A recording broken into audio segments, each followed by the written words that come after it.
Hi, this is Chris, and today we're going to look at how we discuss our hands with our bridge partner. We do that in the auction by bidding, and if we end up on defense, we talk to our partner with our opening leads and with our defensive carding method. This requires understandings which can range from very simple to extremely complex. A good rule for beginners is the simpler the better. Many of today's bidding concepts were first promulgated by the father of contract bridge, Harold Vanderbilt, back in the 1920s.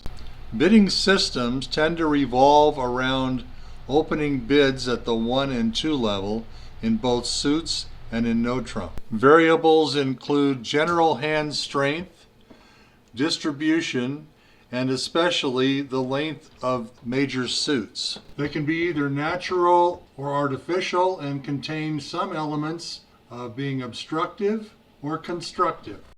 Hand strength evaluation methods include such things as quick tricks, as promulgated by Eli Culbertson, or refined point counting methods taught by Charles Gorin to include short and long suit trick counts. Gorin did a wonderful job of promoting not only himself but the game of contract bridge, and also such other systems for evaluating a hand like losing trick count and even winning trick count. It can be a bit overdone, as you can see by this list.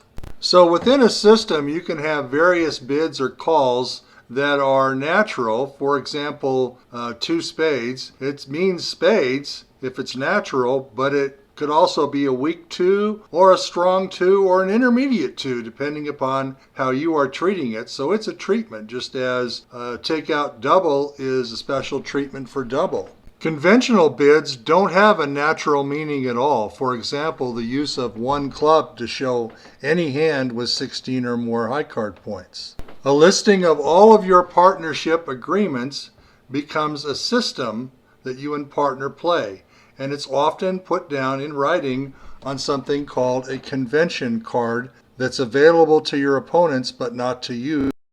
Here's an example of a convention card from the American Contract Bridge League, and another from the World Bridge Federation, which is so involved it actually requires a booklet to tell people how to fill it out. All of this is done so you can legally talk to your partner during the auction and during the play to show each other your hands in a timely manner. In part 2, we'll look at basics of some popular systems.